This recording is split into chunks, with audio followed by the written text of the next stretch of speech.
So one of the opportunities, one of the interesting storylines in my life is this weird connection I have with the Snider family. Now, the Snider family that I'm talking about is Dee Snider, who is the lead singer of Twisted Sister. Um, I don't know if you can picture the guy with the big Hmm. blonde hair. Um, his family, so his sons Cody and Jesse and Shane, I have individually worked with them on different projects, like totally independent, like not related to one another, right? It's just like happened. And they're an amazing, amazing family. They have an incredible energy.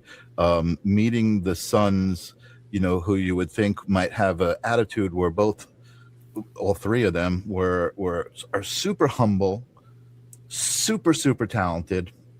And actually doing a show for Jesse, one of the sons, is how I ended up. He asked me to co-host, so I was a co-host originally, and ended up just kind of, he moved back to the West Coast and said, "Yeah, take it over." So I just became the host of the live stream of consciousness.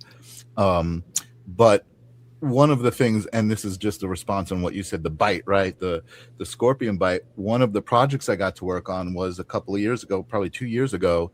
Dee Snider put out a solo album, and I got to design the LED screens that were behind his debut concert, like all of the graphics, the fire, and the album cover. Like, he has this heart on the album cover that's in chains, and it's like pulsing. I animated it, and it was just such an amazing opportunity. And then to be at the show and see it, right? Like, to just watch the concert happening in front of it, like, to me, I felt like that was a moment. That was like a bite. That was like, Yeah. that's what I thought of when you said that, you know?